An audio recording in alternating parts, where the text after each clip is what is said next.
Welcome, Manu. Welcome to the session for False Allies, India's Maharajas in the Age of Ravi Verma. Subodh has already introduced you. So are you ready to dive into the questions? I'm ready. Are you ready? Yes, I have been ready for the last 1 week. All right. So False Allies, which time frame and princely states does the book cover? The time frame is broadly, although some chapters go all the way to the independence to independence in 1947.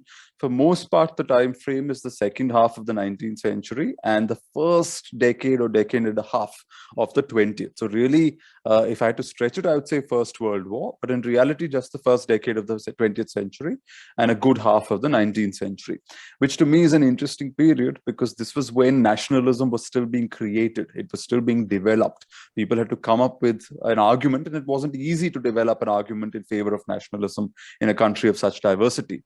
It was a time when politics was a very elite affair. It was not yet mass politics. It was still happening in drawing rooms with armchair politicians and that kind of thing. And that was the phase in which I found that the princely states were actually very involved in the process.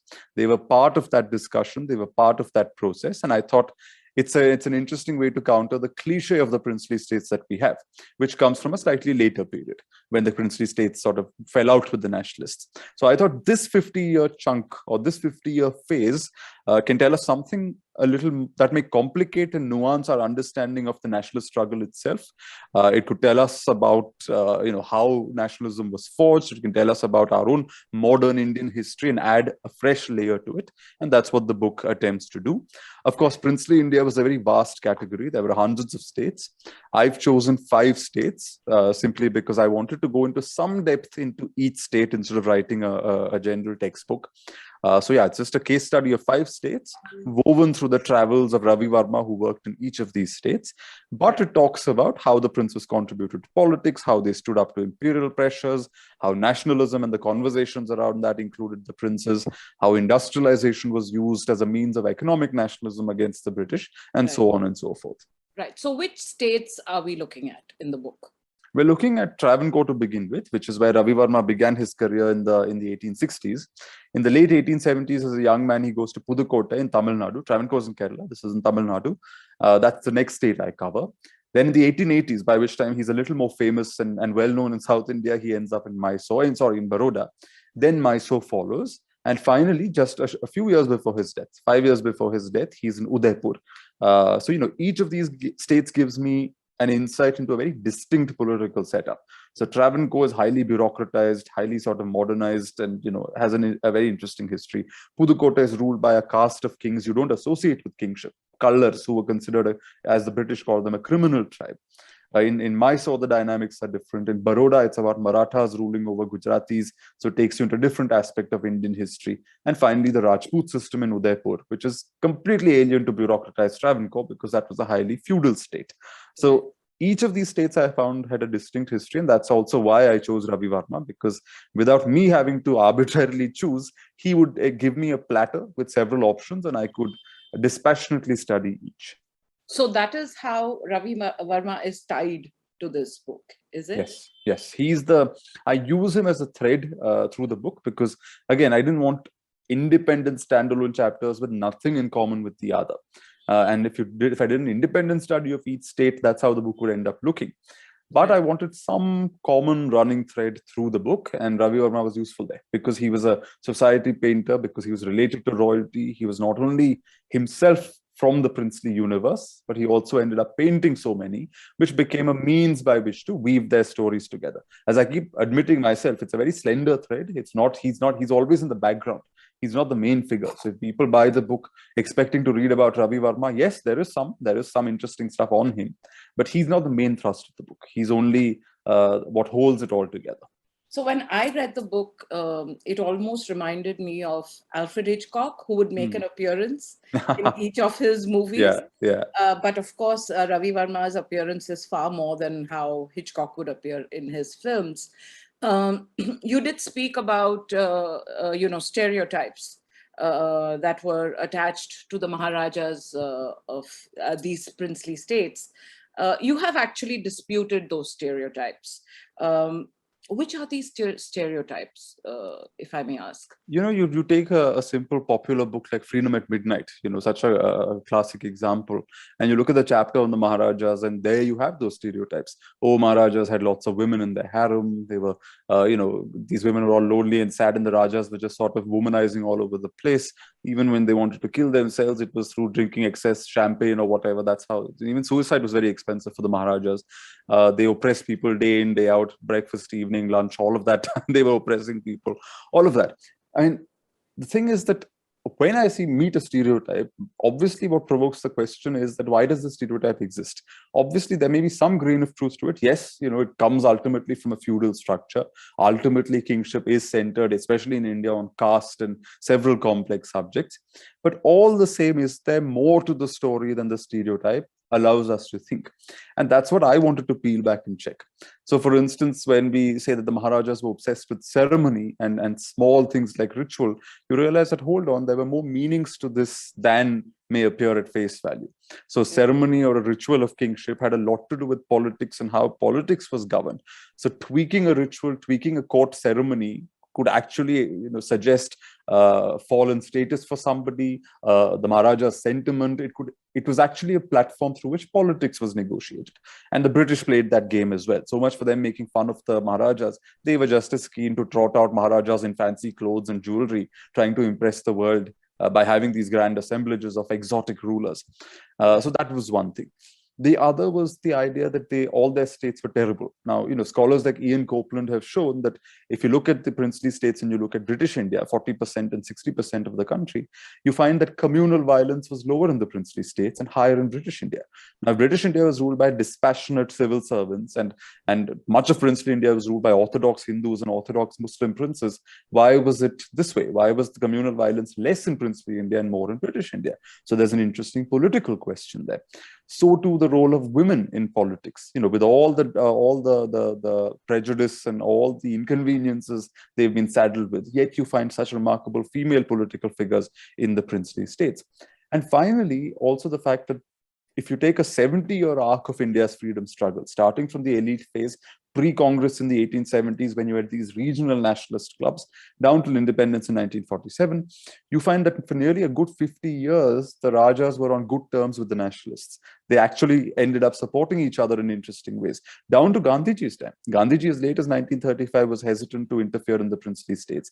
He compared Rajas to Mysore to Ram Raja. The king was called Rajrishi. Maharani of Travancore he respected. He was also a conservative man, Gandhiji. He was a radical politician. He was a very sharp politician, but socially he could be very conservative, and he respected the Maharajas. Previous nationalists, whether it was Dadabhai Nauroji, M.G. Ranade, G.K. Gokhale, all of them had very good relationships with the princes because they saw the princely states as spared the worst of imperialism, as spaces where Indians did not hit glass ceilings. They could still succeed and hold senior administrative posts and wield actual power. As opposed to serving just as secretaries and sidekicks to white officers, here they were in actual control of the destinies of their people. So there's a lot more happening there, which is all the book tries to argue. It doesn't argue that the Rajas were good or bad. It just argues that they were historically interesting and therefore deserve a more serious lens than just the stereotypes and the cliches we've been fed over the years. And also, if I may add, having read the book, there is always a reference to Indians ruling Indians, which did work fine. Yeah. Contrary to popular belief. Yeah. I mean, in fact, the 40% that was princely India, if you look at it, it's all about your gaze, right? Often the British said it was under indirect rule, by which they meant we are the suzerains, and we ultimately, if the Raja does something we don't like, we have the capacity and power to put him in his place, which is true. Yes. But all the same, if you look at it another way, this 40% of India, even at the peak of colonialism, was Indian-ruled India. Yes, the Raja might have to fight off pressures from the British, but he was still an Indian man, a brown man, with brown civil servants, brown ministers ruling over brown people.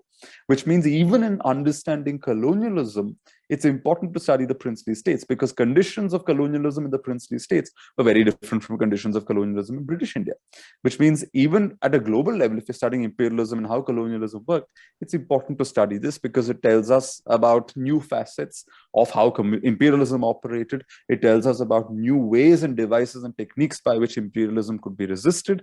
And therefore, I hope, the book will just spark some more questions on some of these larger issues as well.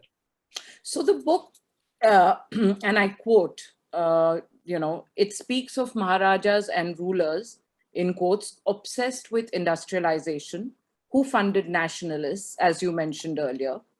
Why don't you narrate one such story from the book?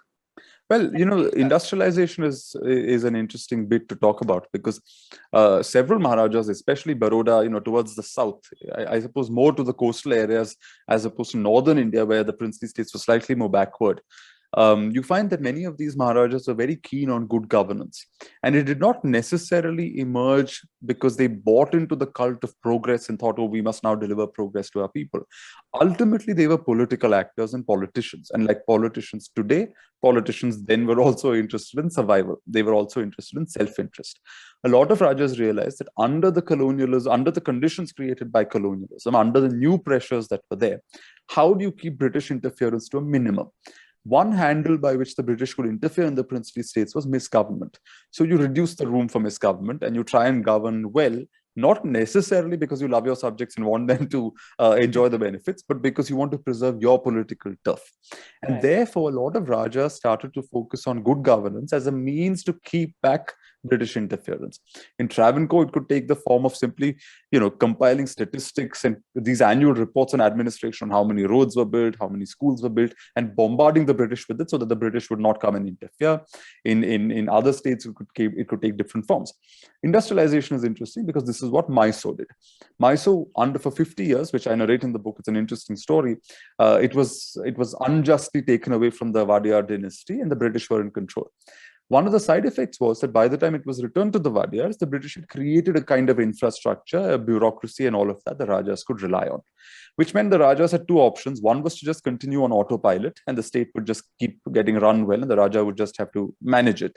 But the other was that they still saw themselves as political personalities. So figures such as Chamarajendra Wadiyar, Krishnaja Wadiyar IV, they were not interested in being on autopilot. They wanted to now punch, higher than they could earlier. And industrialization became a means. So Mysore already had gold mines. Now under these two Rajas, it would start setting up iron and steel works. It would build the biggest dam in the world. I mean, one of the biggest dams in the world, educational institutions, technology, science. These were the areas these Rajas focused on. It was a form of economic nationalism. It was a form of saying that you white people say natives are incapable of science and technology, we will disprove it. And we know that this was partly that because a lot of the people in Mysore did not recognize the value of it. They said that, why are we spending money on these sexy schemes when we should actually be building more roads and schools? But right. For the Rajas, pouring money for years and years and years into these white elephants, really, because many of these ventures did not turn profits for a very long time. It was about making a statement. It was about making a point. And even Gandhiji, who did not like machinery, ended up saying that the Mysore experiment was a good thing because it disproved colonial stereotypes about the scientific and technological prowess of natives. So that's just one state. Different states could come up with different forms of marking their own identity, of standing up and carving out some kind of space. In Baroda, Sayajirao Gaikwad's speeches, if you look at his speeches, he uses the word national so much. National government, national culture, national language, that kind of thing, because he's actively promoting that message. And he knows that every time he uses the word national, it goads the British a little bit, it needles them and it irritates them a little bit. And he had a political incentive in doing that because right. He was no meek ally or a meek vassal of the Raj. All of these were officially allies of the Raj, but ultimately they were not partners in that process, which is why I call them false allies. I see. Okay. So, yes, we will be discussing the Mysore experiment and Sayaji Rao more in detail later on, and also about false allies, the term false allies.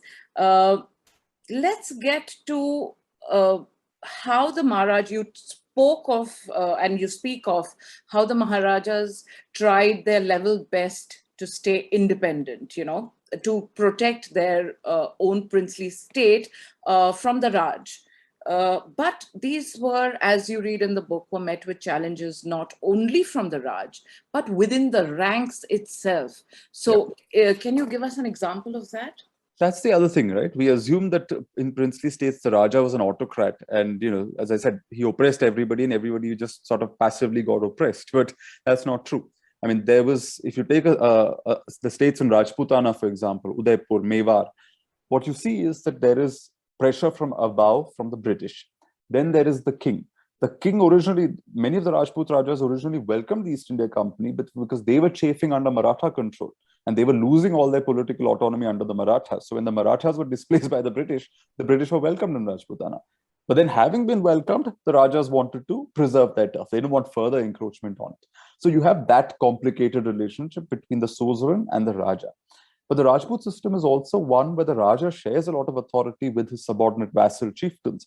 So if the Raja has a core territory he directly governs, there will be senior vassal chieftains at court who have their core units, and the Raja cannot do as he wishes with them. He even, for his own troops to enter the territories of his vassals, they would require permission.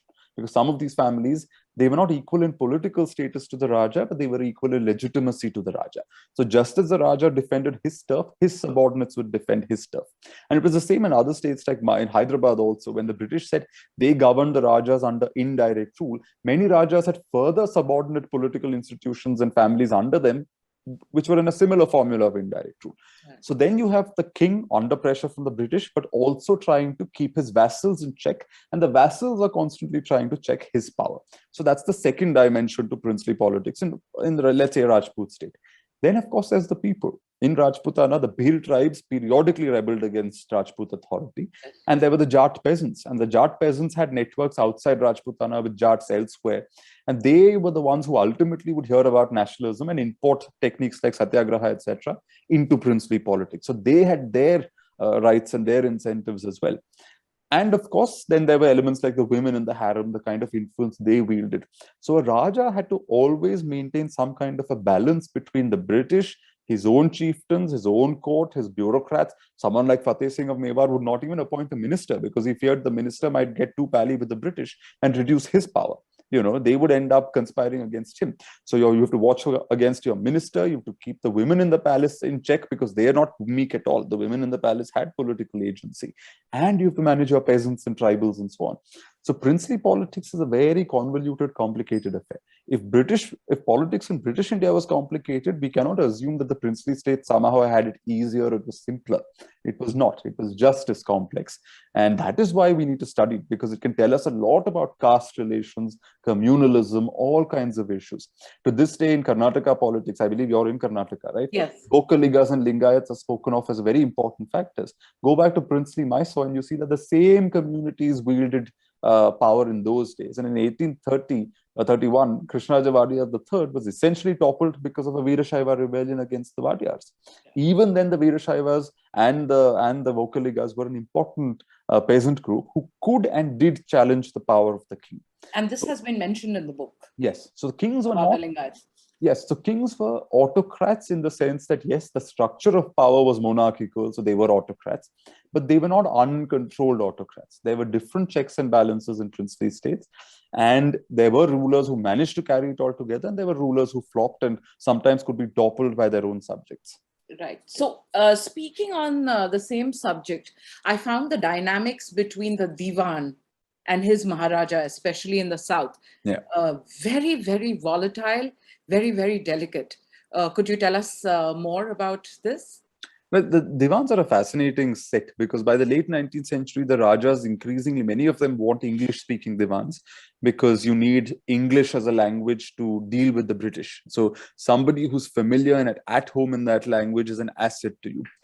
But all the same, which were the communities that picked up English as a language early on in India? It was the Brahmin communities. And towards the second half of the 19th century, it was the Tambrams. But before that, a dominant community that occupied a large segment of bureaucratic positions across South India were ironically Maharashtrian Brahmins who had originally migrated south with the Marathas to Tanjavur, and from there in the British era, fanned out to other places. So you find that in Mysore, the Maharashtrian Brahmins were in charge for a long time.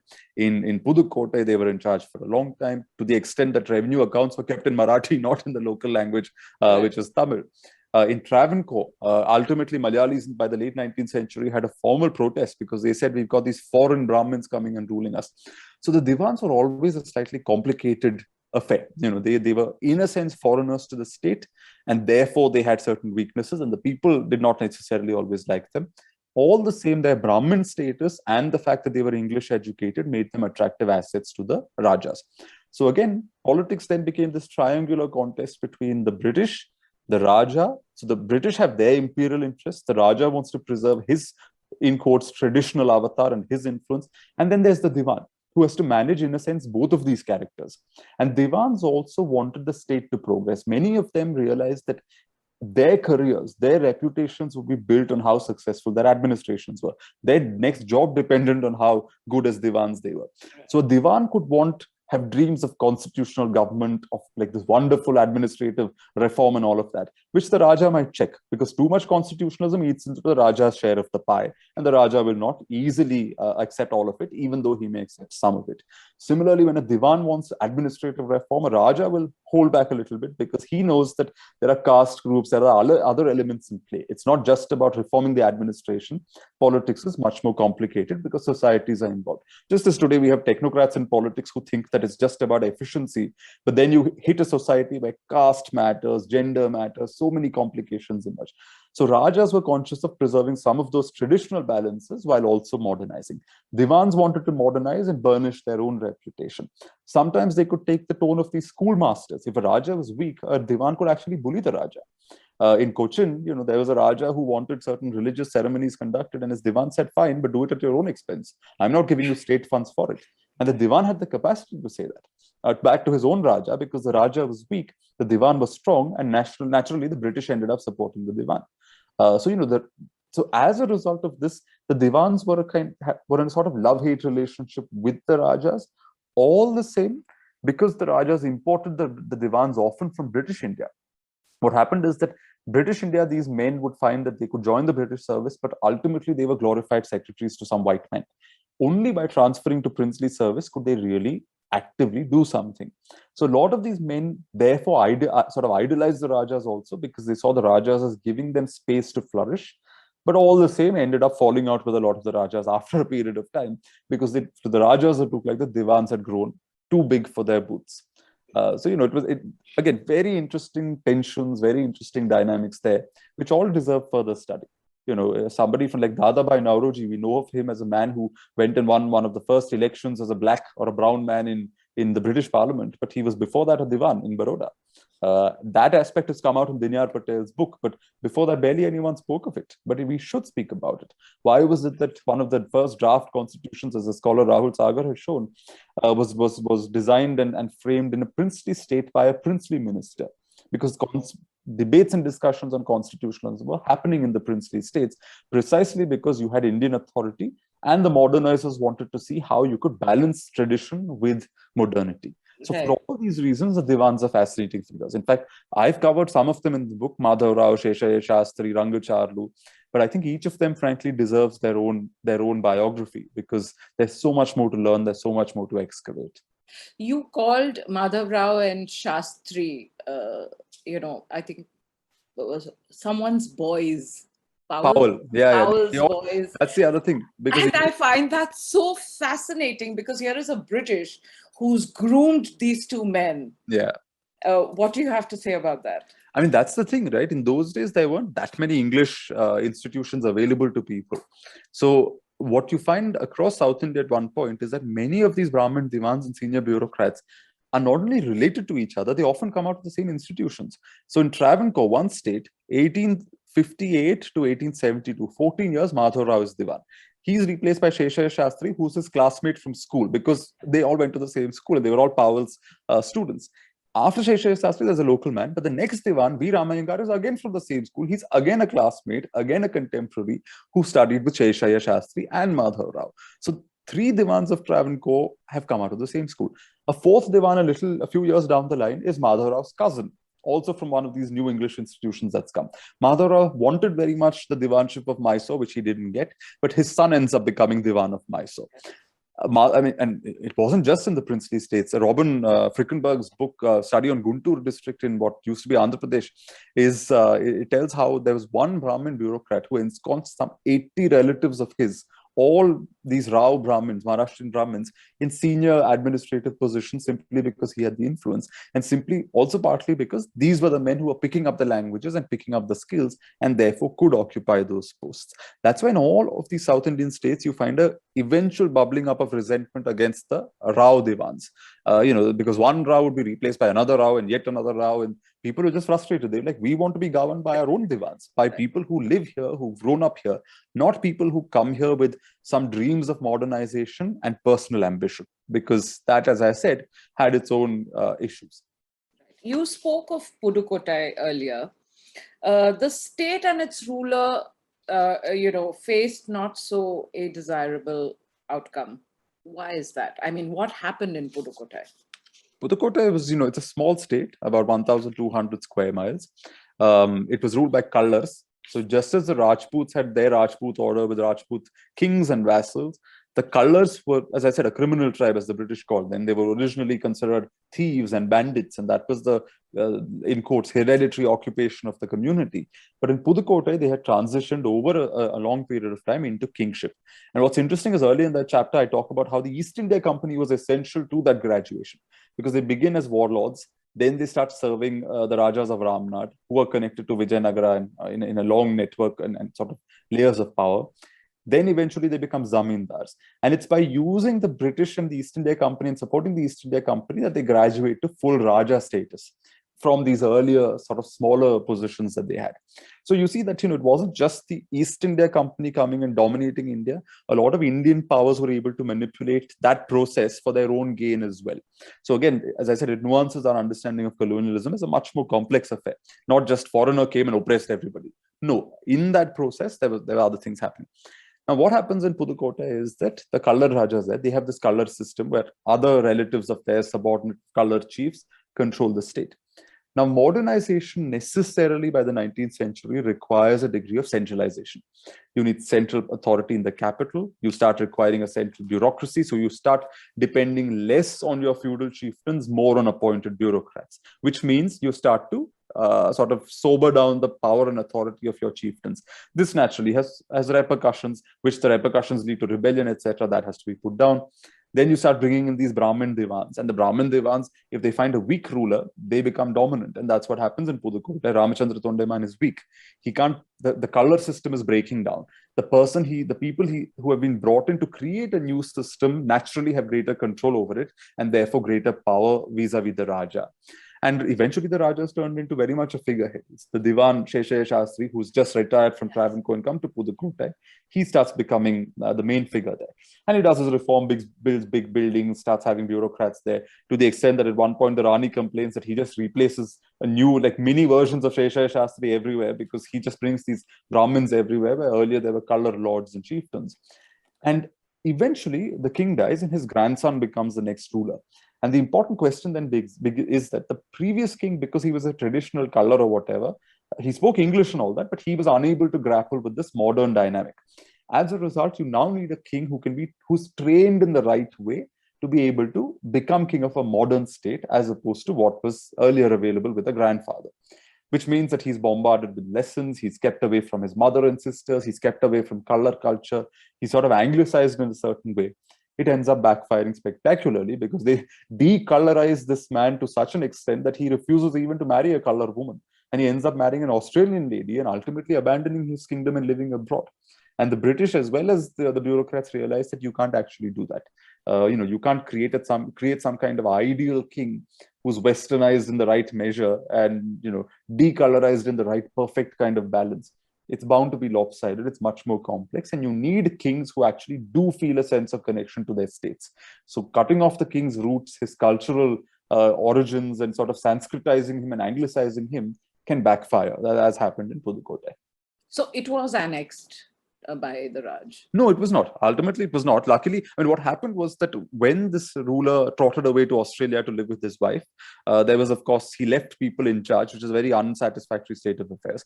His son was half Australian, so there was no question of letting that kid succeed to the throne. So when he died, there was an adoption, and for a long period of years, I think a decade and a half, there was a regency where the British essentially were in control, and this new Raja was also being groomed to take over. With him, there was a success. He turned out to be a wonderful, fine young man, very well trained, very sober, not at all given to excesses of any kind, very comfortable in his color identity and his culture. But by the time he came to power, it was 3 years before independence. So then the kingdom ceased to exist. So ultimately, Pudukkottai, for a good many decades, it was first under Shesha Shastri's governance, then under the governance of an absentee ruler who was, more interested in partying abroad than sitting at home with his caste and with his people. And ultimately, by the time a good ruler was available, it was too late. The world had changed. So you spoke of the Mysore experiment, and I said that we would be coming back to the Mysore experiment. What was this experiment, and was it successful? What went into this experiment? Why did the Raj call it an experiment? So to begin with, there are two kings I cover in Mysore, other three. The first is Krishnaraja Wadiyar III, then his successor Chamarajendra, and then finally Krishnaraja Wadiyar IV, who ruled for a long time from the dawn of the 20th century till 1940 almost. Now, the interesting thing was that Krishnaraja Wadiyar III was put on the throne after Tipu's fall, 5-year-old boy. When he grew up and became a king in his own right, he realized that his divan was overpowerful. His minister Purnaya, as it happens, a Maharashtrian Brahmin, was more loyal to the British and to himself than to the king and his people. So for a 20-year period that Krishnaraja Wadiyar III ruled, he kept trying to reduce the influence of the Maharashtrian Brahmins and keep at bay British influence, while redefining kingship in his own way and trying to attract attention back to the sovereign and the king rather than the minister and the British. So it was an interesting challenge there. For 20 years, he managed one way or the other. But because he was trying to cut down his bureaucrats, the bureaucrats realized we are losing out. Similarly, because he was trying to keep British influence at bay, the British resident who was there for a long period of time, he was also not very happy with the Raja. So ultimately, the Raja trying to assert his influence and maintain his internal integrity resulted in powerful enemies who started joining forces and conspiring against him. Add to this an economic depression by the late 1820s. And these two factors, the Marathi bureaucrats and the British resident, realized, we've got the Raja here. The bureaucrats trigger off a rebellion, and the rebellion ends up becoming an excuse to the British to topple the Raja, saying you're not capable of governance. So it's more complicated than it looks. Even the term misgovernment that is used, it's a very loaded term. It wasn't just about poor governance. There could be all these behind the scenes negotiations and dynamics there. Anyway, Krishnaraja Wadiyar III loses the state. Almost immediately, the British Governor General acknowledges that it was unjust, that he could not be blamed for everything that happened. The rebellion was because of an economic recession that was happening across South India, and the Raja had been unfairly dealt with. But here is imperial duplicity. Once they have Mysore in their grasp, why let go? So from 1831 till 1881, Mysore is under British control. They don't officially annex it, but they say that they're holding on to it, and it can't be returned to Krishnaraja Wadiyar III. He then has to reconceptualize kingship in a religious sense, because if the administration and territory is in the hands of the British, what is the point of the king? So now he starts focusing, of course, he was interested in culture and arts, but he starts focusing on it as an outlet to demonstrate kingly power. So commissioning paintings, supporting artists, poets, that kind of thing, because he still has money and he uses that to reconceptualize the idea of the king. Of course, eventually the British say that, look, after your death, we're going to take over the state. He fights this huge legal battle in London, etc., and in India, and ultimately gets his way. Months before his death, the British finally acknowledge, yes, the Raja is right. We have no option. We have to return Mysore to his family at some point or the other. It cannot be annexed. The Raja gets this news, he dies. His adopted son then becomes the next ruler. Now, because Mysore has been under British rule for 50 years, the Wadiyars are a bit cautious about how they, in future, sort of conceptualize kingship. They can't push against the British too hard, because the British have just taken over the state for the past 50 years. So you don't want to upset the British too much. So you can't be too bold, too anti-colonial in your tone, in your appearance. Similarly, they are hesitant to touch rural power, because one of the reasons the previous king was toppled was the rebellion of the Lingayats. So they're willing to leave peasant communities in their rural hubs strong. That is why they realize that if we are to carve out a distinct something about ourselves, it has to be industrialization. one area which doesn't trample on rural people. It doesn't affect the colonial state. It's a very subtle form of economic nationalism. And that's how Mysore starts doing these things, which is anti-colonial to the extent that it stands up to the cliches, but it's not on the nose. It's not facing up to the British in any aggressive way. It's making a point, but making it through hard work and a bit subtly. All the same, it doesn't touch on rural power structures, caste, etc., because you don't want to go there and upset rural people and provoke another rebellion with them. So Mysore's industrialization has these very interesting social dynamics behind it as well. And the British are watching keenly, the nationalists are watching keenly, and it ultimately backfires in the sense that the amount of money that's poured into these industrial schemes, which don't yield dividends that people can see, ultimately by the 1930s, local politicians who come from rural communities say, look, why are our revenues, why the taxes we are paying, why is this technocratically pumping it into all these things instead of returning it to the village and building the roads and canals and the schools that we need? You're essentially drawing money away from schools and roads and pumping it into industrial schemes to satisfy your idea of economic nationalism. And it ends up backfiring on the monarchy anyway. So as I said, very complicated affair. Princely politics was also not simple. It was not about the Raja doing what he wanted. A lot was happening behind the scenes and behind the facade of kingly power and sitting on thrones and looking very in control. Right. Let's speak of Sayaji Rao of Baroda. He, Viceroy Hardinge called him a patron of sedition. Yes. Why was that? So that's the opposite to Mysore. Baroda came from a Maratha dynasty. The Marathas were the last power to be defeated by the British in 1818. I mean, states like Gwalior had big armies, tens of thousands of people, even till the 1840s. So the Maratha states were always slightly more, let's say, they had a tendency towards autonomy. They had rulers who were a bit more, had a little more pluck. So unlike a Mysore, which having lost the state for 50 years had to be coy and diplomatic, the Maratha rulers of Baroda could be a little more forthright, a little more blunt. And Sayaji Rao is a prime example. He was adopted at the age of 12 and groomed very consciously to be submissive and loyal. But very early on, he showed he had personality. In 1881, before giving him power, the British tried to saddle him with, in quotes, conditions. They said, you have had no experience. Therefore, for some time, there'll be certain limitations on your power.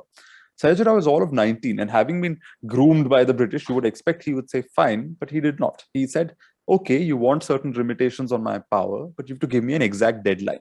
Which is to say, if there are limitations, the limitations will be lifted on this particular date. The British say, no, don't worry, it'll be lifted whenever. He didn't fall into the trap. A Rajput Maharaja in Bikaner fell into the trap and it took 6 years. Sayaji Rao did not fall into the trap and he said, no, I insist on a definite term, and he eventually got what he wanted. Similarly, when even those conditions were framed, not only did he read them, he also picked up points and wording and got them reworded in a way that would be more favorable to him than to the British. So early on, the British realized that this boy has a mind of his own. Soon after which, he's ruling over a state in Gujarat, but the Marathi press was very active. A lot of the early nationalism occurred in India, in Bengal, and in Maharashtra. These are the two parts of India, the two opposite ends of India where this was happening. So he started corresponding with these Maharashtrian politicians, Ranade, Gokhale, that set, Tilak, people like that, even Jyotiba Phule. On caste reform and so on. So he, as one scholar put it, he was not himself necessarily the most original mind, but he had a talent to attract original people around him and use that for the benefit of his state. The British were not happy with this. The fact, however, that Baroda was well governed meant that even when the Raja showed autonomy, they couldn't clip his wings because they found no reason to criticize him. Your revenues are high, you're not in debt, your state has run well, your people are content. So then how can you criticize the Raja simply because he's showing personality? So the British tried to use certain things. For example, as I said, Baroda is ruled by a Maratha king over Gujarati subjects. So they try to use that Maratha versus Gujarati cleavage against the Raja. Raja appoints a Gujarati Diwan for the first time and tries to counter that. But of course, more complicated, but that's one interesting method. The other is that he also is increasingly talking to nationalists. Dadabhai Nauroji, who had been a Diwan of Baroda, was in touch with him. He's in conversations with him about the larger questions of India's future. Sayaji Rao Gaikwad at one point goes on to tell the Aga Khan that, if India is ever to be a nation, the princely states have to disappear. They will have to go. And that's coming from one of the top 5 princes in India. He obviously didn't say that lightly. He obviously had done his reading. He slowly got bolder and bolder. He would not listen to viceroys. There was once a British prince who would then become sovereign in 1911.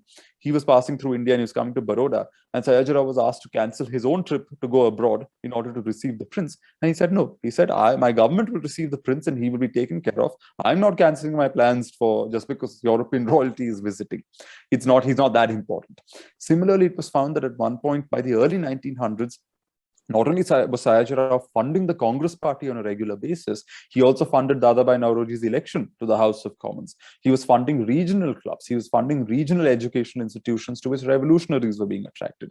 At one point, it was found that of 167 odd banned publications in India, over, I think, about 17 or 18 had been published in Baroda. And the Raja would pretend that he had no idea. In fact, the Bombay police raided Baroda and went into some of these presses. In one place, they found a book masquerading as vegetable medicines, and they open the cover and find it's actually a bomb manual or something like that. And Sayajirao, when he's asked, he doesn't give an answer to that question as to why propaganda is being published in state. Instead, he says, his officials say, why is Bombay police raiding Baroda? On whose authority have you entered Baroda? Without the Maharaja's permission, how dare you even raid Baroda? So forget the smoking gun you found. You have no authority to go and find that smoking gun. So the British are very aggravated by this. So much so that when one of the viceroys comes to Baroda, he's actually met with graffiti on the walls that say, you may come here with all your soldiers and troops, we will still have our way, a kind of revolutionary message. So Sayajirao could be extremely bold. When he traveled abroad, met revolutionaries, Shyamji Krishna Varma, Madam Kama, people like that. And when the British interrogated him on this, he said, oh, no, they were just social visits. But when a Maharaja meets known critics of the British Empire, it's not a social visit. It's obviously making a statement, and the British were not fooled by it, which is why by 1911, they called him a patron of sedition, which is to say he was not himself saying necessarily, anti-British things, but he was patronizing people, patronizing processes and parties and organizations that were pointedly anti-British. So, Maharajas had those devices and techniques up their sleeves as well. My enemy's enemy is my friend. That was the logic they felt, which is if the British pressurize me, I'm going to up the pressure on them by supporting the nationalists. And Sayajirao was a master at that. Yeah. You spoke of women being very powerful. And now moving to Travancore, you speak of matrilineal Travancore. Can you explain that system? And it's, of course, we know that the matrilineal system has declined, or rather doesn't exist anymore. How did the decline start? So the matrilineal system in Travancore is essentially, to put it very simplistically, it's much more complicated. Family is not husband and wife. It is brother and sister. That is the unit.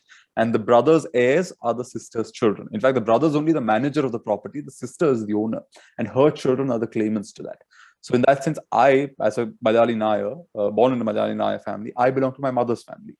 For rituals, I am associated as a member of her family, not my father's family. In the old days, you were not even allowed to do the cremation rites for your father because that is not your right. You do it for your maternal family, your uncles, etc. It's your father's sister's children who need to do them for your father. So, it's a complicated thing. So in Travancore, you have a situation where the king's wife is not the queen, the king's sister is the queen, and the sister's husband is not the king. He's just a consort. So, it's uncle to nephew succession. And the queens, they were considered, as one British official put it in a record, the proprietors of the state. They were the supreme authority in a sense. The men were the managers of the kingdom, essentially on their behalf. That was the understanding. Now, this naturally sparked very unusual dynamics. Travancore, as a result, did not have marriage relations with other princely states because, Sayajirao Gaikwad's granddaughter was proposed as a bride to the Travancore Maharaja, but the proposal fell through when they realized that she would marry the Maharaja, but she would never be the Rani. She would only be a consort, and her children would never succeed to the throne. And the Marathas were just taken aback by this custom. They simply couldn't understand how this worked. How can a Raja's wife not be a Rani? But women had a degree of political clout in the matrilineal system. Especially, it wasn't completely fair. It was just less unfair.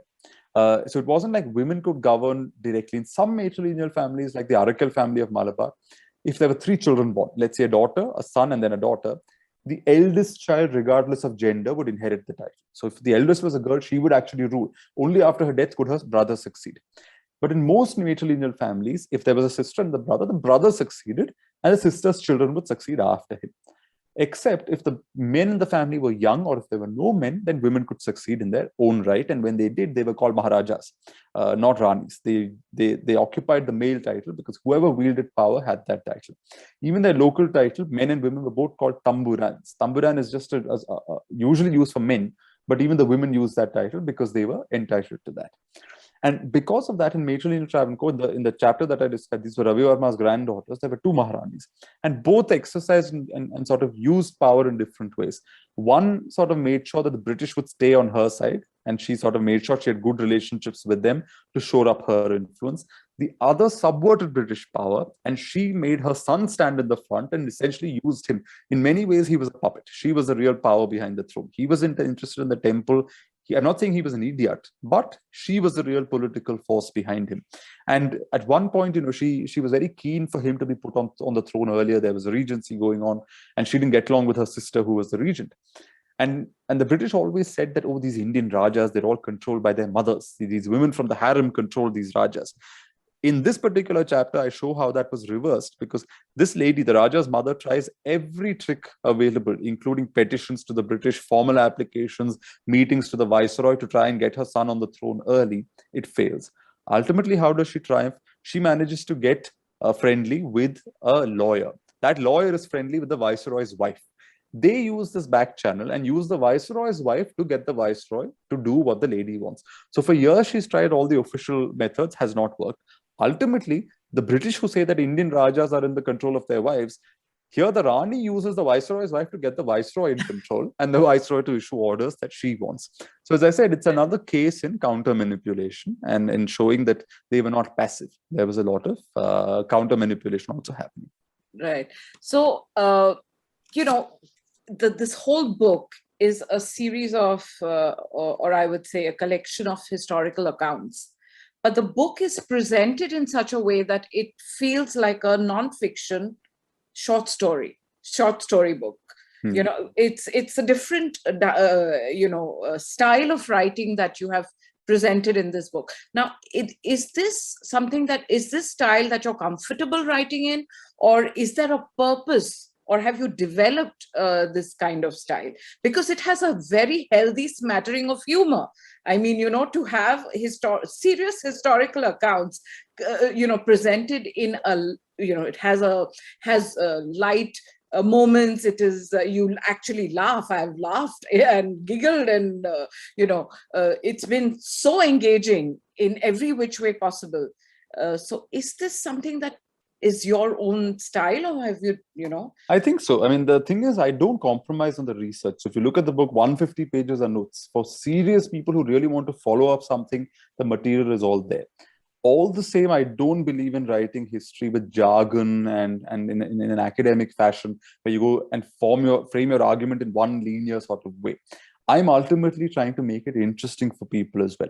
So much as the research is academic in the way it is collected and organized and how I analyze things, the writing itself is consciously meant to be attractive to the reader, and it's meant to get the reader to take an interest in what's happening. Instead of just talking at the reader, you're wooing the reader into the story, which for me is important.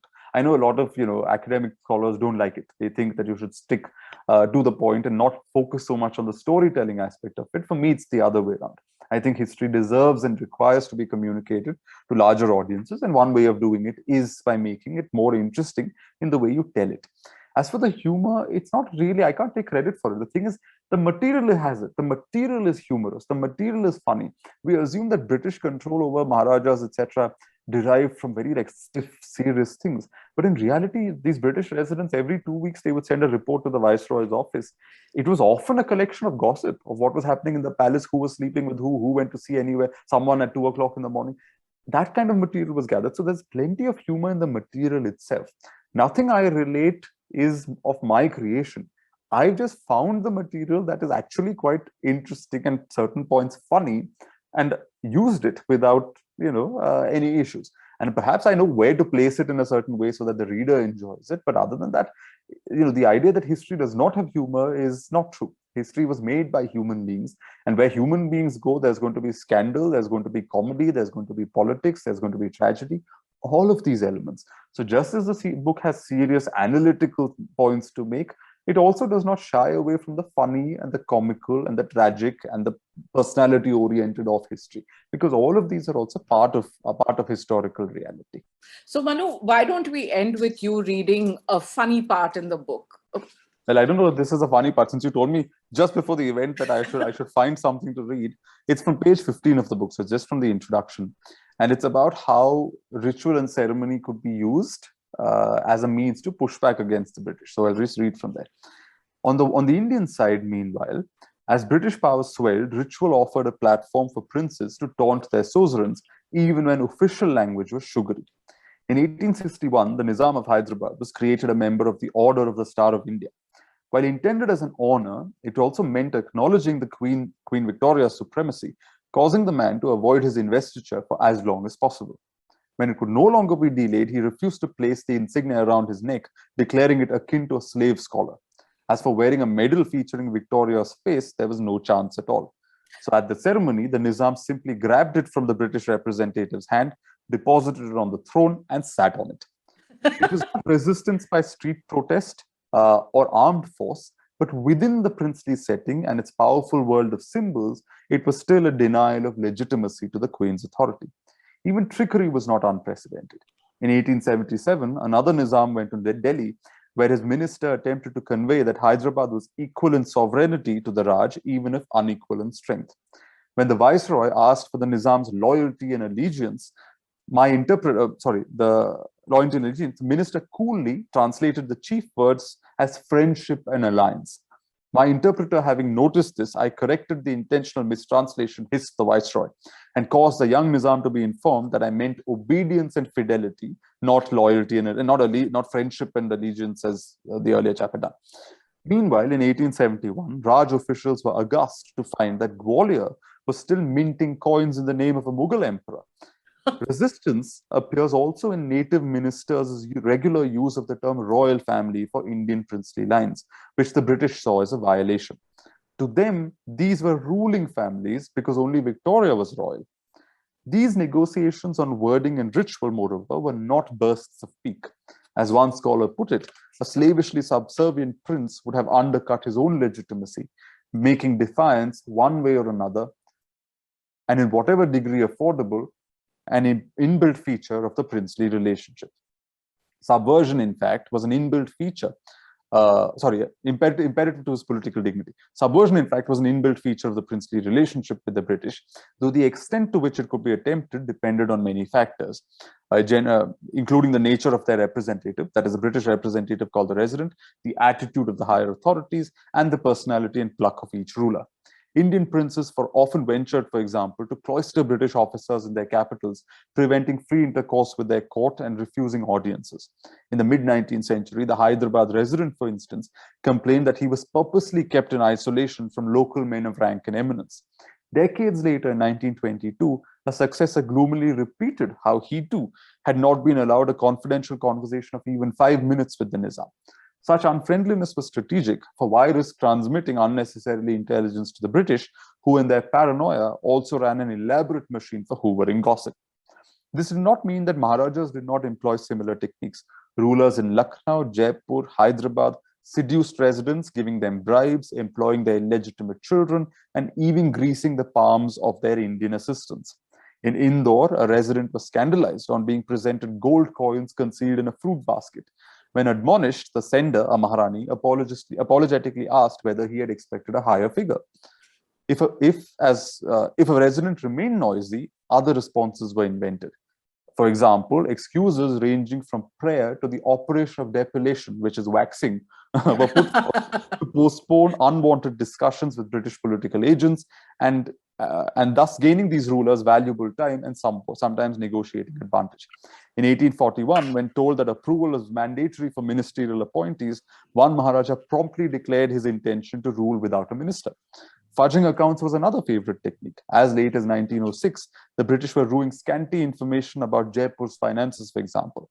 And when its ruler made donations to official charities, they recognized it as a clever tactic to write the government of India off from paying inconvenient attention to his books of account. I think I'll end there, but essentially, this is about the various strategies that were available to rulers to stand up to the British, not directly, not in a way that they took them on, sort of head on, but from the sides, from the margins.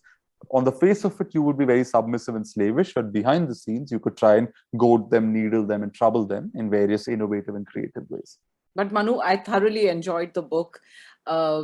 It is extremely engaging, and I am so glad that you have this style of making history popular with everybody. And I hope you enjoyed this session. I did. Thank you for the questions. Wonderful questions. Which I have thoroughly enjoyed. And we have to leave now because there is another session happening after us. So thank you and have a good evening, Manu. You too. Thanks a lot. And thank you for the questions, and thank you to the audience.